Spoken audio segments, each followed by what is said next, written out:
श्रीराम समर्थ. गोपाल कृष्ण भगवान की जय.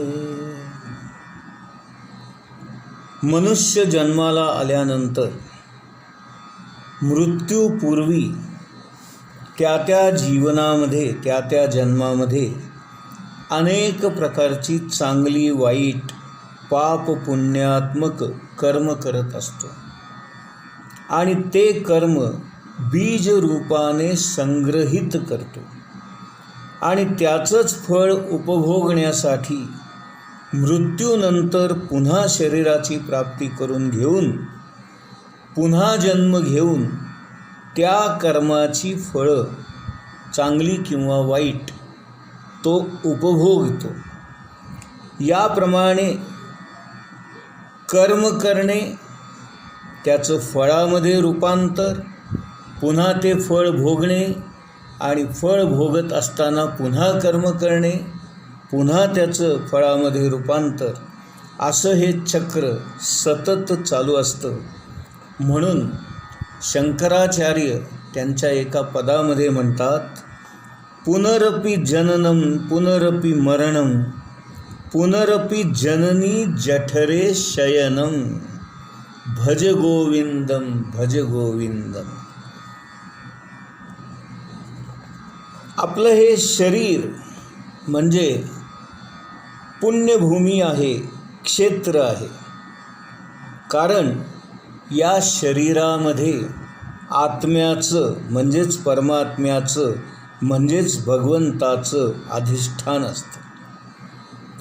परमेश्वराच्या अस्तित्वाने, परमेश्वराच्या सानिध्याने ज्याप्रमाणे तीर्थक्षेत्र पवित्र होतात, त्याप्रमाणे आपलं शरीरसुद्धा पवित्र झालेलं असतं.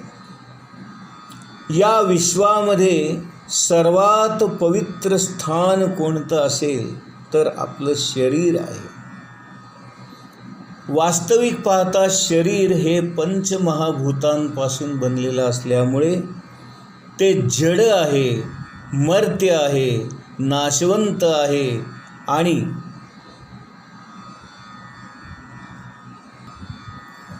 असं असून सुद्धा त्याच्यामध्ये केवळ आणि केवळ भगवंताचं म्हणजेच परमात्म्याचं म्हणजेच आत्म्याचं म्हणजेच चैतन्याचं अस्तित्व असल्यामुळे आपल्या शरीराला चेतना मिळते, ऊर्जा मिळते, शक्ती मिळते, ताकद मिळते आणि म्हणून हा हाडामांसाचा रक्ताचा देह उभा राहतो, चालू लागतो, बोलू लागतो, खातो, पितो. हे सगळं चैतन्य त्या भगवंताच्या अस्तित्वामुळे असतं. त्याच्या अस्तित्वामुळेच आपल्या शरीराला जिवंतपणा येतो, त्याला चलनवलन करण्याची शक्ती प्राप्त होते. या चैतन्याच्या शक्तीशिवाय, त्याच्या सत्तेशिवाय, त्याच्या इच्छेशिवाय शरीर जिवंतही राहू शकत नाही आणि कुठल्याच गोष्टी करूही शकत नाही. परमेश्वराच्या सान्निध्याने, स्पर्शाने हे मर्त्य शरीर पावन झालेलं आहे. कारण त्या शरीरामध्ये परमेश्वराचं वास्तव्य आहे. म्हणून शरीरालाच धर्मक्षेत्र, कुरुक्षेत्र असं म्हटलेलं आहे. आपण आपल्या शरीराची सुद्धा पूजा करतो ती याच कारणासाठी. कारण ती पूजा शरीराची नसून, या देहाची नसून, आत असणाऱ्या परमात्म्याची पूजा असते. आणि म्हणून आपण एकमेकांच्या शरीराकडे पाहून त्यांना नमस्कार करतो. त्याचं कारणही तेच आहे की आपला नमस्कार हा त्या देहाला किंवा शरीराला उद्देशून नसून त्या शरीरामध्ये निवास करणाऱ्या परमात्म्याला तो नमस्कार असतो, त्या चैतन्याला तो नमस्कार असतो. हा आपल्या मनामध्ये भाव असतो. यासाठी शरीररूपी कुरुक्षेत्रालाच धर्मक्षेत्र असं म्हटलेलं आहे. मनुष्य जन्म हा अत्यंत दुर्लभ असतो. अनेक जन्मांच्या पुण्यकर्माचं फळ म्हणजे आपल्याला हा मनुष्य जन्म प्राप्त होतो. कर्म धर्म संयोगाने तो प्राप्त होतो. आणि म्हणून मनुष्य देहाचं वैशिष्ट्य आहे, महत्त्व आहे ते अशासाठी की 84 लाख योनीतून आपला प्रवास जेव्हा होतो त्यानंतर आपल्याला हे मनुष्य जन्माचं मानवी शरीर प्राप्त होतं, हा मानवी देह प्राप्त होतो. हा देह प्राप्त झाल्यानंतर आपण धर्माचरण करून संयमित जीवन जगून भगवंताची भक्ती करून साधना करून साधन करून त्याची प्राप्ती करून घेण्यासाठीच आपल्या या शरीराचा, आपल्या या देहाचा वापर करणं हे आपलं आद्य प्रमुख कर्तव्य ठरतं. आणि भगवंताची प्राप्ती करून घेण्यामध्येच आपलं परमकल्याण आहे. आता तुमच्या मनामध्ये शंका अशी येईल की धर्माचं पालन करण्याची एवढी काय आवश्यकता? तर त्याचं उत्तर असं आहे, धर्म मनुष्याला अधर्मापासून परावृत्त करतो, सदाचार करण्यामध्ये परावृत्त करतो. धर्म हा मनुष्यांमधील स्वैर, उच्छृंखल, पाशवी भोगवृत्तीवर नियमन घालतो आणि मनुष्याला सदाचारी आणि सद्विवेकी बनवतो. हे फक्त मनुष्य शरीरामध्येच शक्य आहे. आणि म्हणूनच मनुष्याच्या शरीरालाच धर्मक्षेत्र किंवा कर्म करण्याचं क्षेत्र म्हणून कुरुक्षेत्र असंही म्हटलं जातं. आणि हे धर्मक्षेत्र कुरुक्षेत्र असणारं असं अत्यंत पावन असं क्षेत्र आहे. आता कौरव म्हणजे काय हे समजून घेऊया. धृतराष्ट्र आणि त्याचे 100 पुत्र यांना कौरव म्हटलं जातं. कौरव म्हटलं की ते अज्ञानी आहेत आणि अज्ञानजन्य कार्य करण्यामध्येच ते मग्न असतात. ते तमोगुणाने युक्त असतात आणि केव्हा केव्हा त्यांच्यामध्ये रजोगुण पण प्रभावी असतो.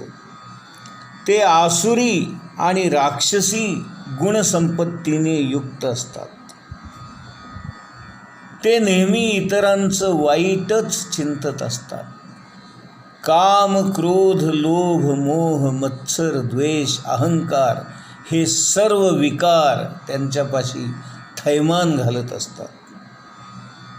थोडक्यात काय, कौरव म्हणजे असू नये अशी मानवी वृत्ती, त्याला कौरव म्हणायचं. याच्या उलट पांडव म्हणजे काय, पंडू आणि त्याच्या 5 पुत्रांना पांडव असं म्हटलं जातं. पांडव म्हटलं की सत्वगुण हा प्रामुख्याने नजरेसमोर येतो.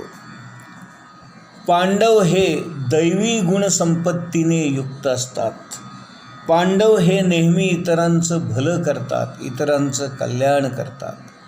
थोडक्यात सांगायचं म्हणजे मनुष्य स्वभावामधला चांगली बाजू किंवा चांगला गुण म्हणजे पांडव समजावं आणि वाईट बाजू किंवा वाईट गुण म्हणजे कौरव समजावं. अशा प्रकारे आपल्या मनामध्येच, आपल्या बुद्धीमध्येच कौरव आणि पांडव या दोन्ही गोष्टी आपल्यामध्ये असतात. काही वेळेला आपण कौरव वृत्तीने वागतो आणि काही वेळेला आपण पांडव वृत्तीने वागतो. त्यामुळे कौरवही आपल्या मनामध्ये बुद्धीमध्ये आत आहे आणि पांडवही आपल्या मनामध्ये बुद्धीमध्ये आत आहे. फक्त आपल्याला पांडव वृत्तीचा प्रभाव वाढवायचा आहे आणि कौरव वृत्तीला मनातून घालवून टाकायचं आहे. आणि यालाच पुरुषार्थ असं आपण म्हणतो. धर्माचं पालन करून अधर्माचा नाश घडवून आणणं. सदाचाराचं पालन करून दुराचार नाहीसा करायचा, सत्कर्माचं पालन करून वाईट कर्मापासून परावृत्त व्हायचं, पुण्याचं आचरण करून पापाचरणापासून दूर व्हायचं. अशा प्रकारे आपण दैवी गुणसंपत्तीचा वापर करून राक्षसी प्रवृत्ती किंवा आसुरी प्रवृत्तीचे गुण आपल्यामधले कमी करण्याचा किंवा घालवण्याचा प्रयत्न करायचा. यालाच आजच्या भाषेमध्ये कौरव पांडवांचं युद्ध असं म्हटलं जातं. आणि या युद्धामध्ये नेहमी पांडवांचाच विजय व्हावा, कारण ज्या बाजूला धर्म आहे, सत्य आहे, चांगल्या गोष्टी आहेत, दैवी गुणसंपत्ती आहे, त्याच बाजूला भगवंत असतो. आणि जिथे भगवंत आणि पांडव एकत्र येतात तिथे विजय हा निश्चितपणे ठरलेला असतो. आता कौरव हे संख्येने जास्त आहेत म्हणून आपल्यामध्ये बघा दुर्गुणसुद्धा खूप असतात. पांडव हे संख्येने कमी आहेत, थोडे आहेत म्हणून आपल्यामध्ये सद्गुणसुद्धा थोडे असतात. आपल्या मनामध्ये, बुद्धीमध्ये सतत चांगल्या विचारांचा वाईट विचारांविरुद्ध संघर्ष सुरू असतो. त्याला इंग्लिशमध्ये कॉन्फ्लिक्ट म्हणतात आणि मराठीमध्ये द्वंद्व म्हणतात किंवा युद्ध म्हणतात. तुकाराम महाराज जे म्हणतात, रात्रंदिन आम्हा युद्धाचा प्रसंग, त्याचं गुपित हेच आहे की रात्रंदिवस आमच्या मनामध्ये चांगलं विरुद्ध वाईट असं युद्ध सुरू असतं आणि चांगल्याचा विजय व्हावा हे अपेक्षित असतं. पण बऱ्याच वेळेला वाईट प्रवृत्तींचाच विजय होतो आणि वाईट प्रवृत्ती आपल्यातल्या चांगल्या प्रवृत्तींना दाबून टाकतात. वास्तविक पाहता चांगल्या प्रवृत्तींचा विजय होऊन वाईट प्रवृत्तींना आपण नाहीसं केलं पाहिजे, दाबून टाकलं पाहिजे. पण प्रत्यक्षात मात्र घडताना उलटं दिसतं. आता प्रत्येकाच्या मनामध्ये हे द्वंद्व सुरू असतं, हे युद्ध सुरू असतं, हा संघर्ष सुरू असतो. अशा वेळेला आपल्या जीवनामध्ये आपण कसं वागावं, काय करावं याचं मार्गदर्शन म्हणजेच श्रीमद भगवद्गीता हा ग्रंथ होय. ते आपलं चारित्र्यच आहे.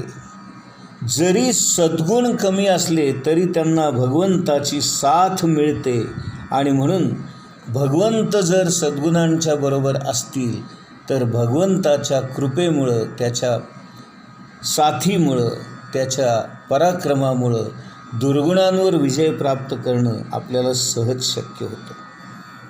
भगवान श्रीकृष्णाची साथ मिळणं म्हणजेच आपल्याला समाजामध्ये असणाऱ्या विद्वान ज्ञानी पुरुषांची साथ मिळणं, सज्जनांची साथ मिळणं, सद्गुरूंची साथ मिळणं, या सगळ्या गोष्टी याच्यामध्ये अंतर्भूत असतात. म्हणून आपण सत्प्रवृत्तींची, सदाचाराची, सत्कर्माची, सत्संगाची एकत्रित अशी बैठक प्राप्त करून आपण आपल्यातल्याच दुर्गुणांवर विजय प्राप्त करायचा आहे. सर्व द्वंद्व, सर्व संघर्ष, सर्व युद्ध थांबवायचं आहे आणि सद्गुणांचा, सज्जनांचा विजय व्हावा असं आपल्याला प्रयत्न करायचे आहेत. दुर्गुणांवर मात करायची आहे आणि सद्गुणांचा विजय व्हावा यासाठी सतत आपल्याला प्रयत्न करायचा आहे, अभ्यास करायचा आहे.